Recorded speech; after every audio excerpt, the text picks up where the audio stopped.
निश्चित भाव में खातार हिसाब निकास रखुवे केते खरीफ रे शस्य उत्पादन हैला एवं केते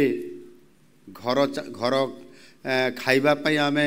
शस्य रखुचंती केते आमे पुणी सरकार कठारे बिक्री करूछंती रबी रे केते सेही बड़ी भाव में याकू जदि हिसाब करिबा ताहले उभय खरीफ और रबी ऋतु को मिसई 19,72,000 चाषी को क्विंटाल पिछा 3,100 टंका प्रदान करा जाइथिला एवं रेकर्ड परिमाण 92,73,000 मेट्रिक टन धान आम संग्रह करथिले जाकि आगुरु केबे एते परिमाण धान संग्रह करा जाई नथिला और तार कारण होउची आमर जो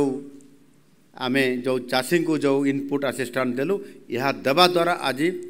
चाषी उत्साह बढ़िला चाष कार्य आग को बढ़िला प्रभु श्री जगन्नाथंकर आशीर्वाद रहिला एवं सही अनुसार आमर उत्पादन बढ़िबा सहित मध्य आमे आज चाषी तार लाभ पाइबा आज आरंभ करिछि।